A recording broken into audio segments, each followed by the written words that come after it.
So with that, I think I'm just going to start. I want to see if I can keep tabs in Zoom of how many attendees we might have. Okay, I see we have 44.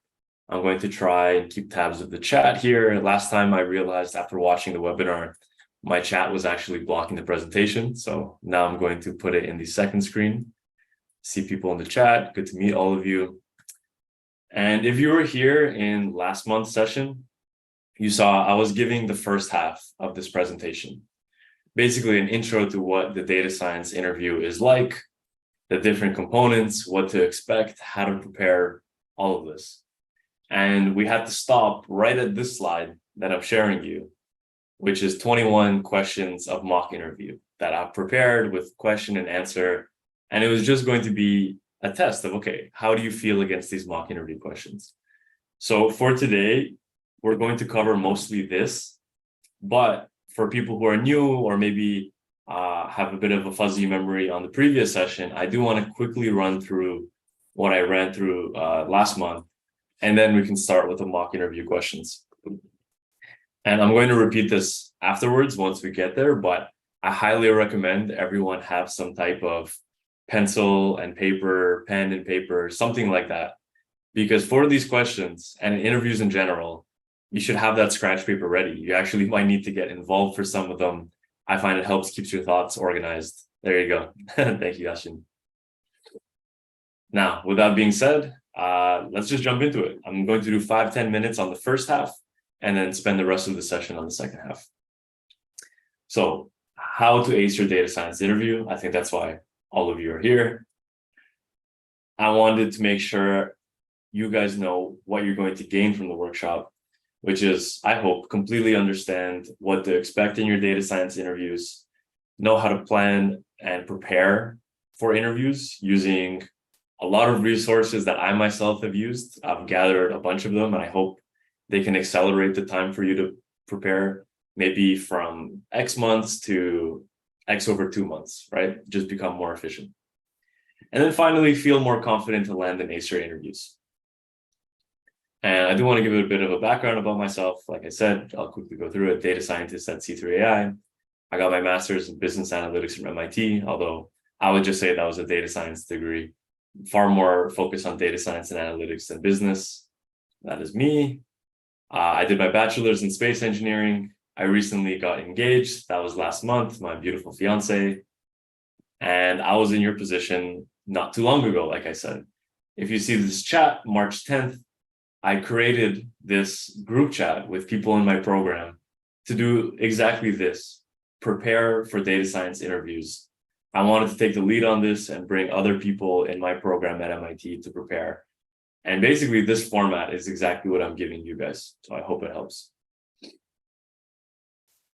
I'll quickly go over this. It's going to be maybe sound scary if you weren't here for the first session, but I do want to give a hypothetical path to a data science job. And I'm going to quickly go through it. It'll start from making a compelling resume to the job hunt itself, which can mean sending hundreds of applications and leveraging your referrals and your network. It might start with an online assessment that is a timed and graded assessment that the company will give you to do on your own. That might cover SQL, Python, machine learning concepts, probability, and more, usually 60 minutes. If you pass that assessment, at some point, you'll have a recruiter phone call where you're going to want to communicate your experiences and your interest in the position. At some point, you will have a technical phone screen, which is now your first time actually having an interview from a data scientist on the company side, where it may be 60 minutes. They're going to broadly cover SQL, Python, machine learning concepts, statistics, discuss your prior projects and experiences and how you thought about that and what your results were. And then the next step is at some point before or after, it's also optional. Not all places have this, but there may be a take home where they give you, they want you to do an analysis or machine learning modeling from some CSV data, which will involve like exploratory data analysis, cleaning, pre-processing, visualization, modeling, so on and so on. These can take up some time. But they really just want to see, given data, what can you do? And then I'll take a deep breath.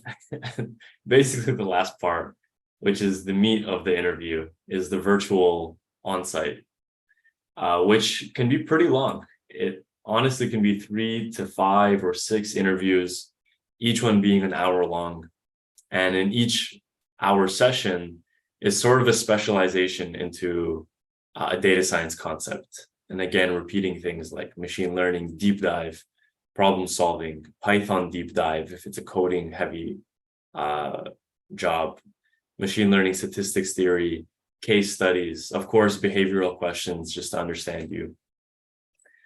And then after all that, maybe 5 hours of interview just in that section and 10 to 15 total, you can get to the offer stage and negotiation. I said it before, I think negotiation is huge. Everyone basically should do it, and you can immediately increase what you earn. I love negotiation, and maybe next time I'll have a workshop on negotiation tips. But for now, let's focus on the previous 7 steps. And I did want to give, actually, these are going to be in the test set. So I'm going to quickly, these are going to be in the 21 mock interview questions. So I'm going to skip through them right now. But those are supposed to show an archetypical data science interview. Now, if you hear, you can breathe, I'm breathing too. Have they gotten, if that sounds like a lot, it's because a lot of people would say it's a lot. I do feel like the bar for a data science interview is quite high. I found forum posts in my research of people basically explaining the same thing. Have these interviews gotten harder? I won't go through it like I did last time, but basically this is a great answer saying yes and what you need to know. If you do want to review the first session, it is on the Magnimind YouTube channel, by the way. So there is the 1 hour session where I go through this first half of the workshop, just to cover that. But basically, yeah, that's all. What I'm going to do now is give you a 60-minute workshop where I know we can't master the interview, but I can help show you the path, right? And with these questions, I can show you explicitly what to expect. And then with this next part, I think we'll go through just very quickly. There were some resume tips and job hunting I was going to go over. This is probably the last slide I will share before going into the questions, but it's the data science core interview pillars, where I like to split it in the technical/coding section, where we can look into SQL, Python, data exploration/ML modeling. These are huge. You'll see them all the time. There's machine learning and statistics and their foundations, and this general umbrella of problem solving, where depending on the position, you'll have different flavors of problem solving: machine learning, A/B testing, product and metrics, and so on. Actually, this is going to be the last slide because it's very relevant to the questions. I know this breadth of content can seem really overwhelming, going from programming to statistics and your problem solving and machine learning. It feels like you need to know everything. The good news is, like this arrow at the bottom, the data science job function spectrum, I mean, it is a spectrum where on the left end, I would say you're more analyst and business oriented type of role. That's generally in the category of product analyst. There, you're expected to have really strong skills, and they're going to zoom in on your SQL, A/B testing, and statistics, how you understand and define metrics and do an analysis, and maybe some light machine learning modeling. So that's a product/business side. And then you go to the other end, which is hyper technical and focused on engineering. That's something that's becoming known as machine learning engineer. They're going to want to see very strong machine learning theory understanding, which they might test in case studies. They're going to want very strong Python, which might not be the case in their product analyst. I've seen positions where they say Python is a plus, but for machine learning engineer, almost certainly very strong Python to basically an engineer, software engineer level. Good statistics and maybe some light SQL, depends on the position. For example, in my current role, I'd say I'm more 80% towards the machine learning engineer with a little bit in product analyst. But for example, we don't use SQL. So that's one thing I personally don't have to know. Now, I'll flash the resources, but again, they were in the previous slide. I will jump and give it a little break. I do want to jump into the 21 questions. Actually, I'll probably just skip through here. Perfect. Before that, let me take a look at the chat and just check that there's nothing I might be missing. For some reason, the chat is evading me now. Bear with me a second.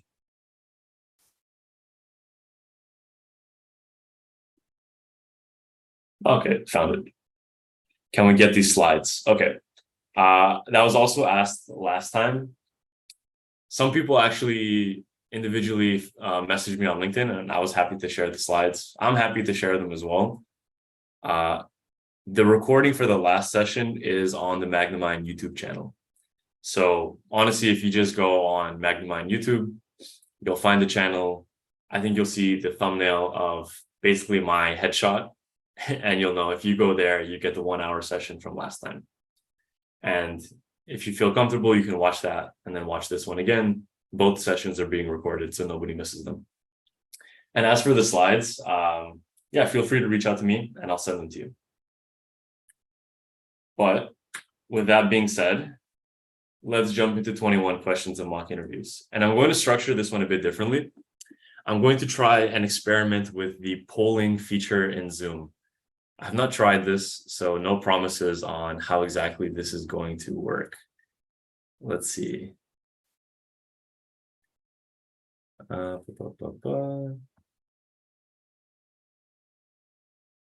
So I use Teams at work. So Zoom every time I feel like I don't know what I'm doing. Okay. I guess for now, I won't use the polling function. Yeah, we are going to have we are going to have a poll. We have one poll that we are going to run, but I think for you to use the poll, I mean, we should have received it earlier and then added the questions to the poll. Okay. And actually, I did just find the poll section, so I do see that. Yeah, it has to be pre-populated. It's no problem. I just thought it was something that could make this interesting in a different way, but no worries. It's far from mandatory. But this is the part where, okay, I'm going to take you through now, and I want this to be very interactive. 21 questions of mock interviews across those categories that I mentioned. Machine learning theory, probability and statistics, Python, SQL, and a general umbrella of problem solving. Now, I want you guys to treat this kind of like as an assessment of where you currently stand, and try and do your best on your end with your pencil and paper to genuinely answer these questions as I ask them. I'm going to give 30 to 60 seconds after showing a question for everyone to try and have their approach. You can write scratch notes, that's fine. Before I go into potentially a solution, how you might answer it. Again, there's always different ways to answer this, but I can at least give you some baseline. And also, I mean, if you feel confident or want to take a shot at answering this, I think it's perfectly fine if you write it in the chat. What is your version of the answer? I'll try and read through them. Last time the chat was going through very fast, so it's hard to keep up with all of it, but I'll do my best. With that being said, everyone give me a thumbs up if you're ready, and I'll start jumping into a mock interview session.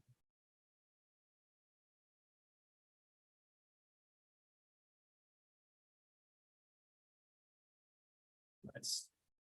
Okay, I think we're good. Let's jump into it. Awesome. Love seeing the thumbs up. Perfect. Okay. Question number 1. And by the way, in a real interview, you're not going to have the luxury of both having the question written in front of you. So sometimes you'll want a pencil and paper to just keep track of what they're saying. And then secondly, they won't categorize it into these nice buckets of this is a machine learning question. They'll just say this is a question. With that being said, let's go for it. Question number 1. Explain the bias variance trade-off and some ways you would deal with it. 30 to 60 seconds. I'll keep a timer on my phone.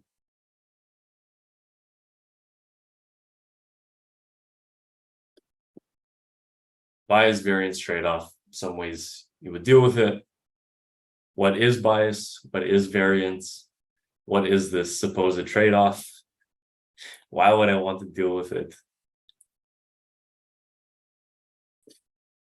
And maybe an example of this if you're feeling extra prepared and have something on top of mind. We're at 30 seconds. I would say if anyone wants to give their shot at writing this or giving their answer in the chat, go for it. I can actually read it and try and give you my interpretation as an interviewer of how I would view that answer and try and give some feedback. Again, if there's many answers, I can't do it for all of them, but let's say, okay, perfect, we get one. Variance is when the model training has good accuracy, but testing. Okay, so I'm going to read one, not trying to pick on anyone. You know, this is supposed to be interactive. We're all learning. That's the whole point of this. Learn, grow, get better, prepare for interviews. The variance is when the training model has good accuracy, but testing accuracy is bad. Bias is both training and testing accuracy is not adequate. So I think with the variance, you're hitting on something generally true, which is you're basically saying the model has done really well, maybe not just accuracy, but whatever metric, has done really well on what it trained on, but is not able to generalize on the test set, what it didn't train on. And then the second part is both bias and training is not adequate. Training and testing performance is not adequate. Correct. I think the next level would be explaining why this might be the case.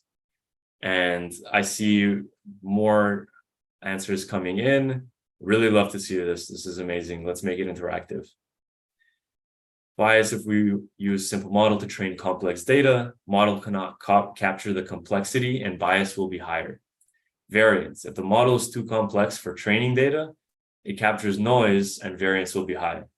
So, and if I say your name wrong, I'm sorry, but Niveta, I think that's a very strong answer. And at 2 minutes, I will share an approach for this. I think that answer basically captures it. You can look at bias and variance as total modeling error, which will come from your bias error term, your variance error term, and this irreducible noise, right? Data is not perfect. There's some irreducible noise that you cannot capture.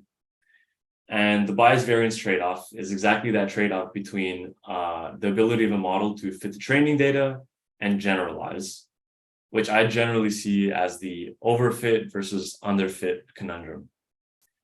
High bias, like Niveta said, comes from generally a simple model. It's too simple. It doesn't capture the actual intricacies of the data. You can imagine using maybe a simple linear regression on, let's say, a computer vision task, where linear regression and the assumptions of it, this is not a linear problem.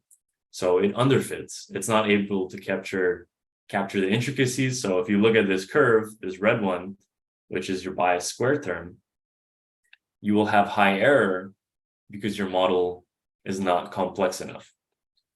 As your model becomes more complex, your bias term will get down, will reduce, because you're able to capture the complexities of the data.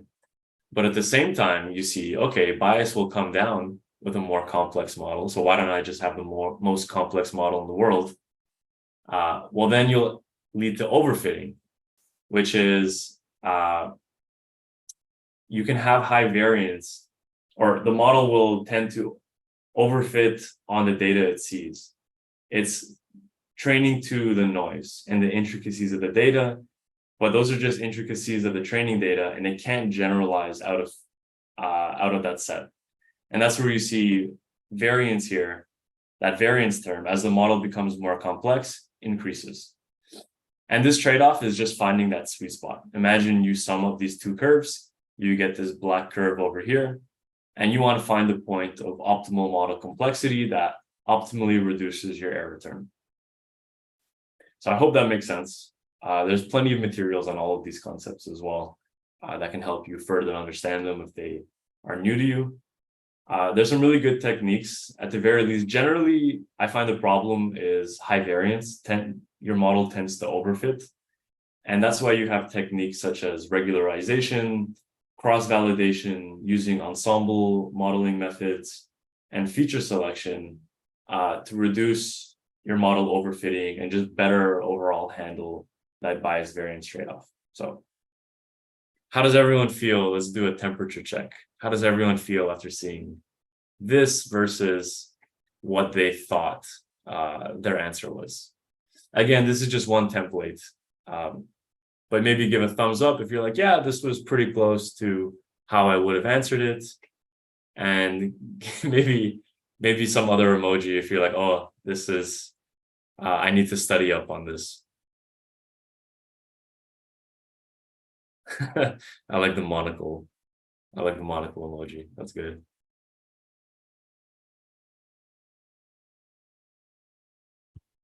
Better articulated. Well, I have the luxury of having it pre-written down. So of course, I have articulated these already. In the moment, the interviewers will be totally okay with, you navigating your way across your answer. You won't have it pre-written and articulated, but I think as long as you show that you understand, that'll be a really great sign. You look, okay, great. This concept is a check mark. Okay, that was question 1. We got 20 more to go. Oh, we're already at 10:28. I'm going to try and go a little bit faster. Yassine, I'm going to do one more question, and then I will take a break as we discussed. Sure. Okay, let's go a little bit faster. So, can you explain the difference between precision and recall? 30 seconds. Let's give everyone some time. After 30 seconds, let's look in the chat and see what everyone is saying. Precision and recall. What is precision? What is recall? Why would you ever need them? Why can't everything just be accuracy?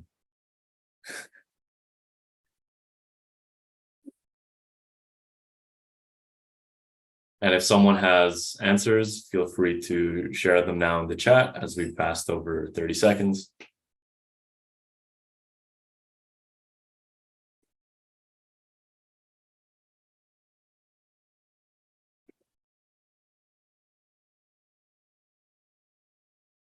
Right. Okay. I see one from Jeffrey. Precision is where you want to minimize false positives. Yeah, that's a correct way of looking at that. You do want to minimize false positives. Now, maybe I'll give a little hint. Everyone knows confusion matrix. This is a huge concept and just evaluating a prediction versus a reality. But maybe one way we can just jump into it is what is precision and recall. So precision basically just measures your true positives out of predicted positives. I like to say it as, look at this confusion matrix where you have predicted as your y-axis and reality, expected, as your x-axis. Precision looks at when your model predicts positive. When your model predicts, let's say, in a binary classification of fraud, not fraud, your model is predicting fraud. And then you want to see, when my model predicts that there is fraud, what is the percent of time that was correct? You can see that as true positives compared to false positives. Recall, on the other hand, focuses on what reality was. So then you can look at, if you look at the axis here, recall is of all the frauds that are in my data set, how many did my model capture? Okay, this is, for me, semantically what these mean. Again, precision. When my model predicts fraud, how many time or what percentage of the time was it right? And how many total fraud of all my fraud did my model catch? And you can imagine, like we said, high precision means low false positives. High recall means low false negatives. Sometimes you might want both, which is where this F1 score is a common metric. that is often used. And generally, these things are a trade-off, right? Because you can imagine if you want high precision, you want your model to never make a false positive. You want to be very picky, only predict fraud if you're absolutely sure. Then you're going to let a lot of true fraud slip through.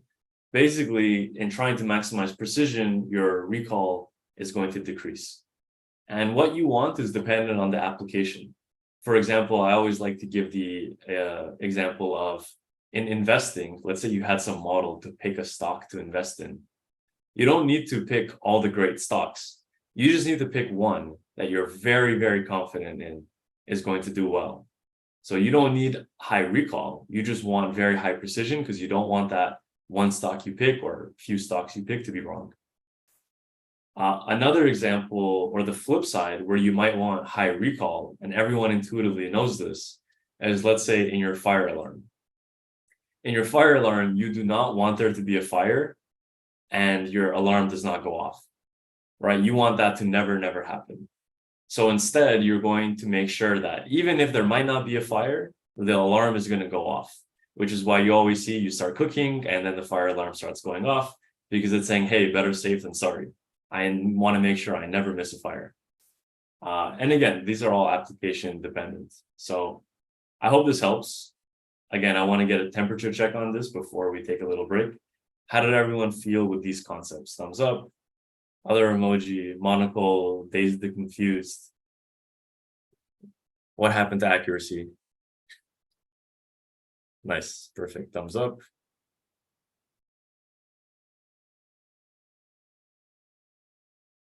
Awesome. Okay, so before I proceed, I think I'm going to take a little bit of a pause. Yasin, you have a bit of an announcement, correct? Yes, Sami. Thank you so much for giving the break. So I'm not going to take too much of your time. So I'm talking to the audience. I don't want to take your time from this very valuable workshop. So a couple of things I want to share with you. Let me run a very short poll first with you guys, and then give some information about one program that we actually launched recently. So I'm launching the poll, and then I'm going to go one by one over each question with you. So the first question, I hope you are seeing the questions on your screen. Have you ever completed an online boot camp? So that is the first question. So if you please could just give the answer. So we are going to go through the answers together. And then how many projects have you completed so far? And has anyone given you feedback on your code line by line? That's that you write the code, you know what you're writing, but anybody gave you any feedback on your code? And then what is the biggest obstacle that you see in front of you? Again, there might be so many different reasons, but obstacles, but it's the learning material, if the projects are challenging, or someone not mentoring you, or maybe finding an internship. So if you could just take a couple of minutes to fill this poll. So I think we can go over the questions very quickly, and then I will just leave it and then let you guys continue with Sami's wonderful workshop.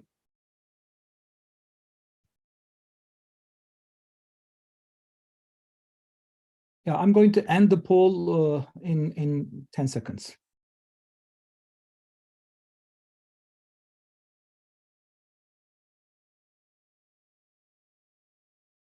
All right, so thank you so much for giving your answers. Let me end it, and then I'm going to share the results with you. So all of us will see what is going on, okay? And then let's talk about it. I hope you are seeing the responses now. So have you ever completed an online boot camp? It's like 35 to 65% breakdown. My comment on this, so we have been teaching data science for a while, maybe 4 years. And then I know there is so much available. There's so many boot camps and programs and so much of material available on the internet. So some of us still need some structured, squeeze, compressed education like boot camps, which might be valuable. And some of us prefer learning from the available free sources. So we have a bootcamp for data science. We ran this bootcamp. We are still running it actually for 4 years. So as Semi pointed out, we are teaching machine learning, Python, SQL, statistics, A/B tests, the basics, fundamentals required for you to answer the questions in an interview. But we also see that there is another area that people are actually a growing need in another area. I'm going to talk about it in a minute. So how many projects have you completed so far? So people, as they work on concepts, yeah, we tend to finish projects. We have to finish projects. We have to work on projects and practice, sharpen our skills. But I see that everybody worked on at least one project, more or less. And then a few of us, like 1/3 of us worked on more than 5 projects. I'm not asking what kind of projects they are. I'm not asking what is the max span of the project.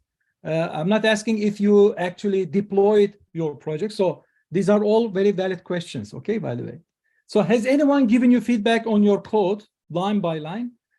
So 76% says no. So that is one thing that I see as a big need, actually. So we are writing code in some way that we see as fitting, but I think somebody giving us feedback on what we are doing in terms of coding will be very valuable. So it's going to shorten the time to get us trained and then get the result really fast and then write production level code, right? So I think this is a very, it's some area that we need a lot of help. Okay? And then what is the biggest obstacle we see? Having someone mentoring and then finding an internship, as I expected. So in 2 more minutes, then I will stop this announcement. So to address these needs, so we put all this together. So again, the answers, the poll just gave us what we were expecting. So we have this program called internship program, all right? And then I see at this one student here with us, Jeff is with us too. He's one of our students now. So we have limited spots for that because the resources are very limited for that. So what we do is we give you 6 projects, 2 projects for machine learning, 2 projects for NLP, and 2 projects for deep learning projects, the mentorship internship program. So we give you 6 projects for 6 weeks. It may be a little bit longer than 6 weeks, depending on how you proceed, to prepare you for this internship program, which is going to take 9 weeks. So you're going to be working with a data science team in a smaller company in the Silicon Valley to work on some vaguely defined project. Okay? So the whole program is going to take 15 weeks. It's the first 6 weeks we are preparing you for that 9-week long internship. So if you're interested in this program, please reach out to us. Again, we are starting our next batch in July 15th. We have limited spots for that. The reason is we have limited resources for that. All right. If you're interested, please reach out to us. Okay, that's it. Thank you so much for listening to my announcement. And Semi, thank you for pausing. I'm not going to take any more time of you. Awesome. Thank you, Yasin. I think that's very valuable, super valuable. So I hope everyone enjoyed that. In this break, I've determined I like to go deep into each question, but I think I'm not going to be able to cover as much as I want. So I will try and go faster unless I see different answers in the chat. And then maybe on your guys' end, you can spend the time to go deeper into each one of these concepts. But I would like to cover a few questions from all of the core data science pillars I've covered. So good speed. Oh, it's tough. This is the trade-off too. Do I go deep into a few questions? Do I go breadth into many questions? It's tough to know. What I'm going to do though is jump into statistics so I can at least cover, oh, don't look at that. It has answers in it right now. There you go. You can skip this. Okay. Let's continue. Next statistic questions. How would you describe hypothesis testing and p-values to a non-technical stakeholder? I will still give 30 seconds for everyone to imagine how they might answer, but I might go quicker into jumping into what the answer is and reviewing chat at the same time.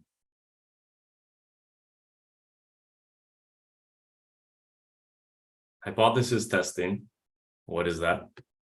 P-values, what are those? And to a non-technical stakeholder. So imagine you are on a product team and you explain it to a new product manager who might not know these statistics concepts. I still would love if everyone is active in the chat, give your version of this answer, and I can try and give you some feedback. I like to show these visualizations, right? Where we're seeing, okay, literally on the distribution, what does the p-value represent? And I think with that, I'll just jump into it. So many different ways to find this. Yes, hypothesis testing is finding significant difference between two groups or products by taking samples. Generally fair. In general, it's used to determine if there's enough evidence to support or reject a claim we may have. I love the example of using buttons in e-commerce. You currently have a blue button in your checkout or buy now in your e-commerce page, and you have a hypothesis that, oh, if I make it red because red is such a strong call to action color, I will increase conversion rates. I want to do a hypothesis to help determine if a result is real or just a random occurrence. If I start measuring, some people will get a blue button, some people will get a red button. Who converts better? And p-value is directly just the number that represents, you can think of it, the strength of the evidence against the null hypothesis. Null hypothesis is my initial claim in the experiment where these two effects, red or blue button, are the same. They will have the same conversion rate. And I want to collect data to say this null hypothesis is true or false. Again, it's the assumption we make before conducting the test. And p-value is basically the probability when you measure, let's say, conversion rate in red and blue, that the difference you see in that metric conversion rate would be as extreme or more extreme if it were just luck. So basically, if you have a p-value of 0.01, 1%, you're concluding it's a 1% chance that I'd see this difference if this was just a pure lucky effect. And then at some point you say, well, maybe the p-value is 0.001.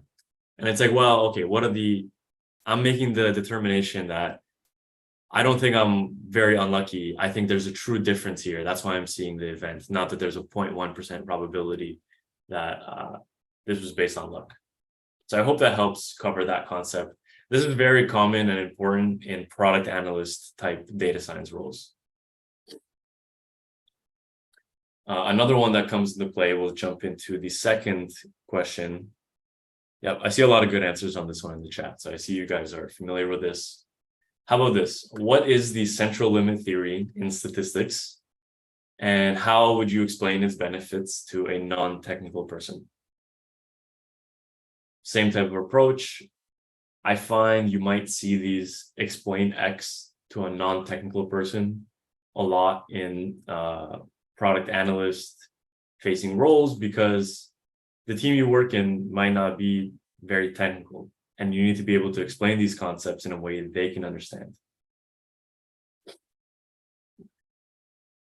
I see it's an assumption that the sample mean is approximately equal to population mean.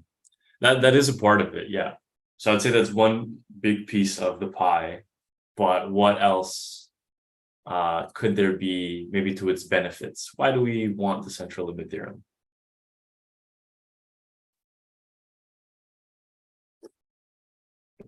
I'll show this. Oh, this became a blurry visualization. Okay, Jeffrey, that's a good, yeah. I think Jeffrey adds the other piece of that, which is the mean of a sample for any distribution will form a normal distribution. You can see, imagine you have some unknown population distribution. You don't know what it looks like.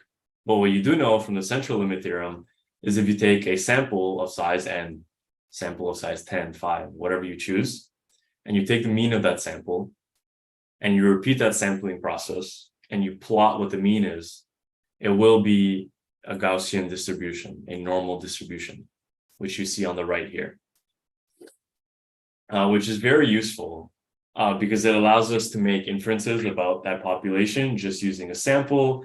And it basically forces this unknown distribution into the nice normal that we all love, that we have many tools to address, right? Where we can understand population parameters, like what is the overall mean? What is our confidence interval about XYZ? We can start using familiar statistic tools like z-test or t-testing now that we have formed this into a normal distribution. And again, it's widely used for this reason, because those assumptions can't apply to this unknown distribution, but it can apply to the Gaussian distribution. So I think everyone was, from the chat at least, more familiar with this, which is good. I did quickly cover two statistic ones, and I will now jump into, I did want to cover a probability one. I'll skip through this. Okay, probability, we're going rapid fire. This is also how they do it in the interviews, just rapid fire. Here's the premise. A data center is required to have 99.99% availability within an hour. The data center is comprised of 3 servers, and the data center is considered to be available as long as at least one server of the 3 is available. Each server has been independently measured to be available 99% of the time. With this information, can you conclude, does the data center meet that availability requirement of 99.99% availability? How would you approach this? I received basically this question in one of my interviews, so it's very realistic to have this.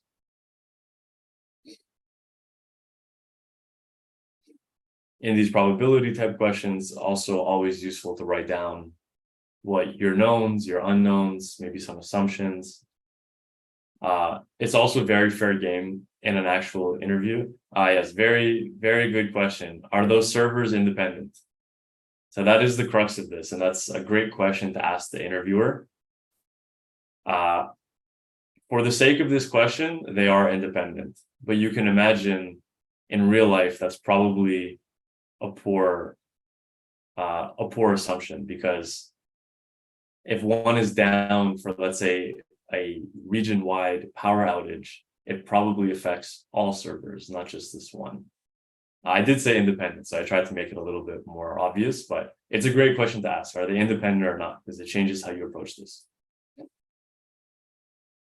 YouTube, so we can rewatch several times after. Okay, perfect. So I think just break it down. Someone in the chat already covered this. We want to see data center availability is equal to the probability of at least one server available. And we know in probability, we can rearrange that. It's the same thing as saying 1 minus the probability of 0 servers being available. And we know what the probability of 0 servers being available is. Yep, perfect, Carl. It's 1%. So you can, if they're independent, just apply the fact that all 3 of them would be down is 1% to the power of 3, which gets you 1 minus 1 to the negative 6. Basically, this is far greater than that requirement. So you can conclude, going through the math, yes, you do meet the requirement after you have clarified that they're independent. So that's one probability one. I want to jump into, quickly go into some Python now. More lead code style question, which again, your interviewer will not tell you, but it can, very common. So let's say you were given an integer array called nums. I want you to return true if there are any duplicate values in the array. Otherwise, return false. Okay, but we don't have to look at the bonus right now, but you're given some array and of integers, right? And you want to see, are there duplicates or not? How would you approach this? What are the different ways? How do you think about this? If you want to understand as well, what is the best time and space complexity in which you could approach this, that's important. Dictionary O log n. Okay. Dictionary is totally an approach, or even a set, because you don't need, dictionary's key value pair. You don't really need the value You just need the key, because if you see the same key again, then you know you've seen a duplicate. Here's one potential solution in Python. I've just written it out here. So you're going to define a set. That's basically you just turn that list into a set. A set is unique items. So now you have a set of unique items. One very easy way to do this is just to actually take the length of your set. And does it equal the length of your initial list? If they're the same length, then you're good. That's your answer right here. 2 lines of code. Another way you could do this if you want, I actually mixed it into the same code. You could just immediately iterate over your set nums for n in each element. If it's in there, return num set. Yeah, here's another approach. There's so many ways to do this where you can iterate however you want. Hash table for sure. Oh, I do want to do another one. Okay. Somebody said O log n. I actually don't know how we would do this in O log n. If you have an approach, share that. I believe this is O of n in both time and space, where you have to create a set that holds the list, binary tree. But I didn't say this is sorted. I think that's the difference. If this was sorted, then you could probably leverage that. But there's no indication this is sorted. Another approach you could do, why does sorting help? I mean, in this scenario, I'll have to go talk to Ashish and figure out the binary tree solution. For me, I know what I have here is the set/dictionary approach. One thing that they might throw in your way is, and I've had this, they'll say, okay, this is your solution. But what if this was the condition? For example, bonus number 2. How would your answer change if we didn't care about time complexity, but we wanted to minimize space? Because in my first solution, I'm creating a set, which takes up space. But maybe in my application, space is very valuable, so we want to minimize that. And you can give a solution where in the second one, minimize space, we just iterate. We don't hold the list or a dictionary in memory. We're basically just checking, hey, maybe I sort the values, and then I can know, once I go through a sorted list, if I see the same value next to each other, which is where you're seeing I versus I plus 1, if they're the same, then also they're duplicates. So hope that one covers it. One quick little Python one. I want to go through another one because Python is very valuable. I'm going to quickly go through this one. Now, this is a very common type of question where it's more actually data science approach. You're given a data frame, df, and a row of values, x. I want you to write a function that finds the nearest neighbor of x from df, of course. Nearest neighbors, extremely common data science algorithm. You have this table or this data frame. You do something to it. You have a set of values. What is the nearest neighbor to x in df? And how would you approach this? So, of course, we can't go through code line by line. That's more involved. But I've created this just toy dummy example for you where I create some data frame df with these values, just give them column names A, B, and C. And we have X now that I'm giving you in this example, a list of 5, 4, and 3. If we can just assume we don't care about computation and whatnot, you can do this nice Python syntactical fun where you actually are able to subtract X from every element in df and then take the Euclidean distance, which is why you see the squared here, and then take the sum and you find the smallest value. And you say, okay, well, index 3 corresponds to my nearest neighbor. This is basically what this is telling you. And it has a square distance of 915, if you wanted to know that. Option 2, where this is a function, a little bit nicer, more generalizable. You see this get nearest neighbor. There's plenty of assumptions baked in here, which I even write, are we missing anything? Maybe we should normalize values first, check for nulls, check shape. There's plenty of ways this code can throw errors if you're not doing proper checks. But essentially, you can iterate over your data frame, right, for ID and row in the rows, and you can calculate the current Euclidean distance. I have another function here, Euclidean distance, that just does the square root of the sum of squares.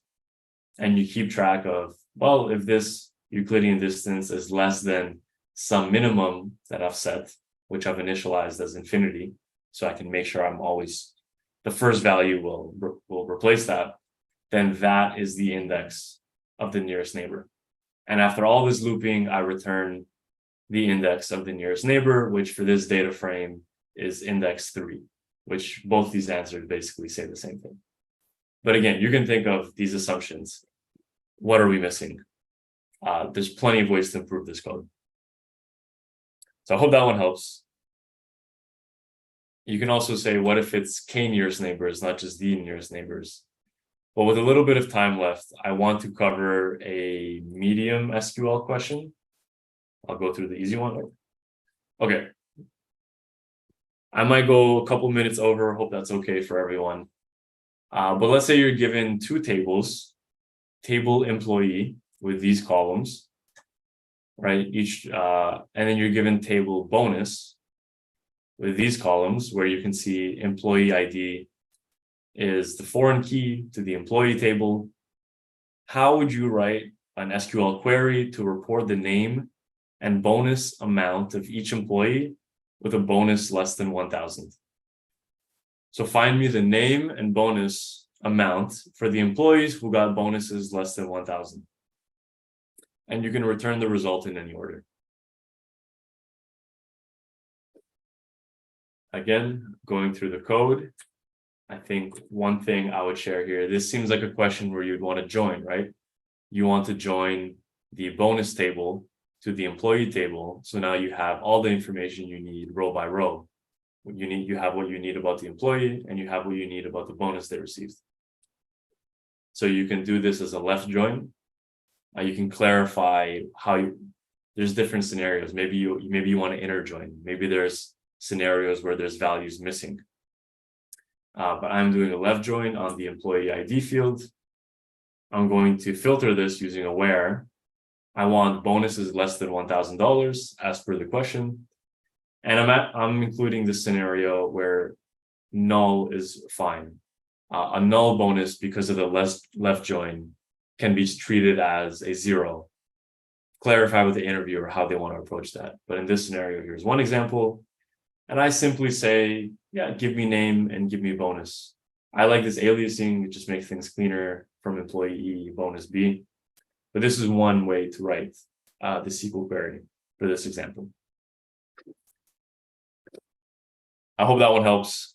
I do want to cover one more that is like the problem solving category. And then I think I've at least covered an okay breadth of interview questions. And again, I can provide slides, very helpful, or very happy to do that.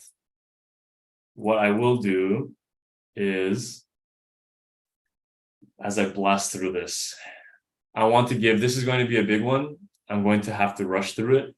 But imagine they are saying now in a problem solving round, you're working at an e-commerce company and you're informed your company wants to reduce fraudulent transactions at the point of sale.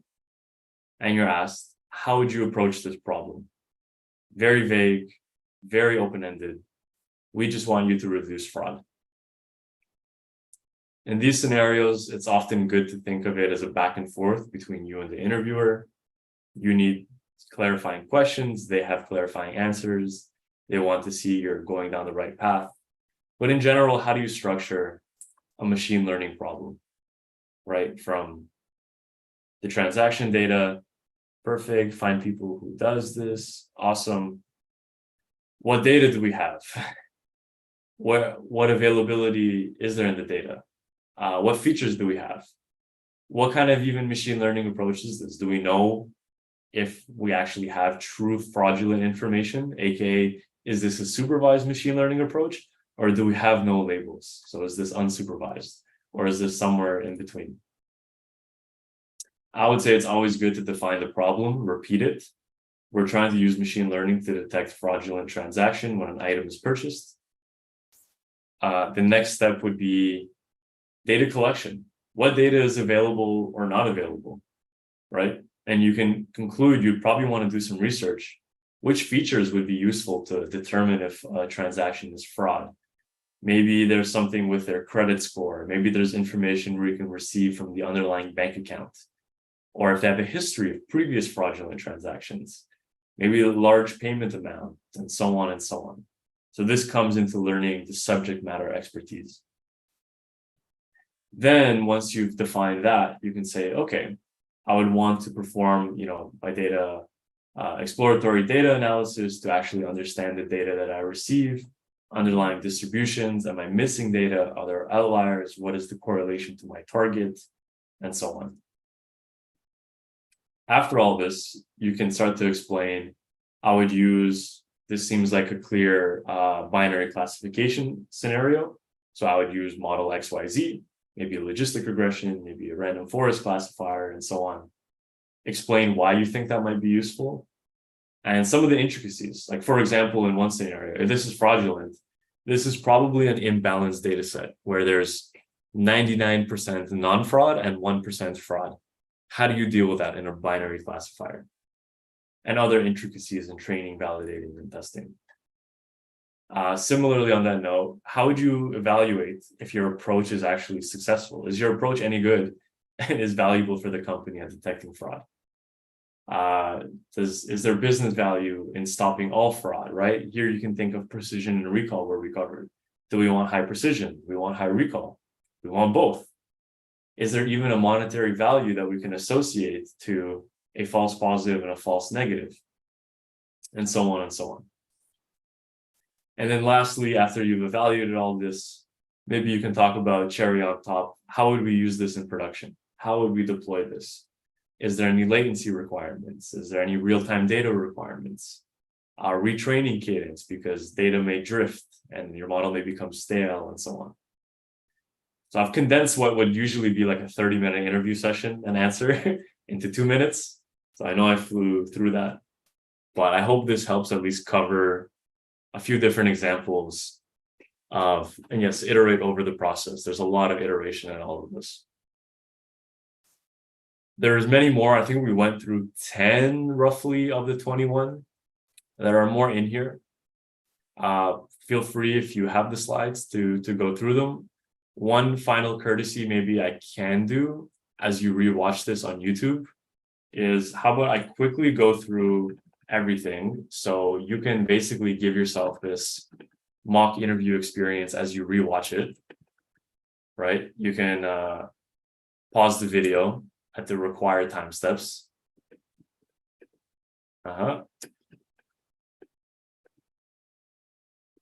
But other than that, as I kind of go through this and you maybe rewatch this and try and answer the questions yourself, I hope it was helpful. Maybe in the chat, if you can give a thumbs up on what you thought. Was it useful? Do you feel more confident?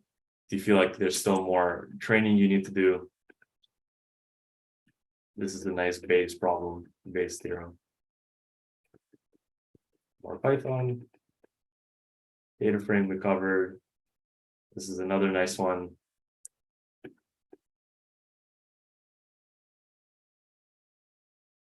And almost at the end, different kind of problem solving. This is a A/B testing one because I give you a machine learning approach, but if it's a product analyst type of role, you can expect more A/B testing, or you can expect something like this, which is understanding and triaging and investigating business metrics and data metrics. So with that, we flew through it a bit at the end, but I hope I gave you a good breath. That's everything I wanted to share with everyone. Really hope that helped. Again, let me know if you want the slides. Feel free to add me on LinkedIn. Thanks everybody for being here.